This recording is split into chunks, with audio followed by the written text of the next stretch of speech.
দীর্ঘদিন যাবত এই এলাকার লোকজনগুলো খুব কষ্ট পোহাইতেছে। এই রাস্তার জন্য এখানে একটা ব্রিজ করা হয়েছিল সাময়িকভাবে, এডিবি প্রকল্পের মাধ্যমে উপজেলা পরিষদ থেকে করছিল। বন্যায় এই ব্রিজটাও ভেঙে নিয়ে গেছে। এখানে জিগাতলা, চতল, হাতিবান্ধা সহ 4টা গ্রামের মানুষ এবং এই পারে আইসা নদীর এই পারে কামারপাড়া, প্রধানপাড়া, আরও এই 2টা, এই 6টা গ্রামের মানুষ একেবারেই অবরুদ্ধ হয়ে পড়ছে। পোলাপান স্কুলে যাতায়াত করতে পারতেছে না, স্কুল কলেজে যাতায়াত বন্ধ।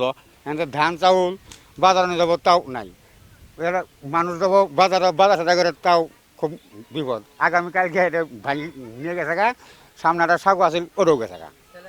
কারণ ছেলে মেয়ে স্কুলে যাতায়াত করবো বিপদ। মাস্টার যার বানা মুঠ ধান যায় আনি বাজারে নিয়ে যাবো তাও তো নেই, সব বন্ধ, টোটাল বইস না। বন্যায় ভাঙি গেছে আজ 2 বছর যাবৎ।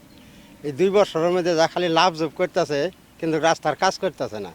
আমগর এই হাতিবান্ধা ইউনিয়নে চলাফিরে খুব কঠিন। এই বন্যা এই যে এবার একটা সৌকা দিছিল, শাখাটাও ভাঙি নিয়ে গেছে। সামনে একটা ব্রিজ আছে, ব্রিজটাও ভাঙি নিয়ে গেছে বন্যা। কিন্তু আমগর চলাফিরা খুব কঠিন অবস্থা। কেমনে চলাফিরা করবো? অনেকগুলা গাড়িগুলো আটকা আছে, গাড়িগুলো বাড়াবার পায় না, মানুষ যাতায়াত করে পেতেছে না। অতি তাড়াতাড়ি যেন সরকার আঙ্গরে এটা ব্যবস্থা করে দেয়। বন্যাতে ব্রিজ ভেঙে গেছে গা, 4 পাড়ার মানুষ, 4 গ্রামের মানুষ তো পার হওয়ার পারছে না, বাজার খরচ কিছু করে খাওয়া পারতেছে না। খুব তো আছে, রাস্তাঘাট ভাঙ্গা। ঝিনাইগাতি উপজেলায়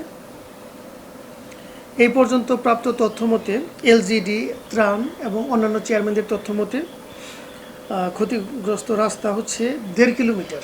বিভিন্ন জায়গাতে 1.5 কিলোমিটার রাস্তা ক্ষতিগ্রস্ত হয়েছে এবং এলজিডির 180 ফিট, সেটা হতে পারে ব্রিজ অথবা রাস্তার কিছু অংশ, সব মিলে 180 ফিট এলজিডি নির্মিত রাস্তা ক্ষতিগ্রস্ত হয়েছে। আর আজকে পর্যন্ত ক্ষতিগ্রস্ত মৎস্যজীবীর পুকুরের সংখ্যা হচ্ছে 150টি। তো যে প্রকল্প যেভাবে নির্মিত হয়েছে, আমরা চেষ্টা করব সেই প্রকল্প সেই ডিপার্টমেন্টের মাধ্যমে, তাদের ঊর্ধ্বতন কর্তৃপক্ষের মাধ্যমে কথা বলে ক্ষতিপূরণ অথবা পুনর্নির্মাণ বা মেরামত করতে।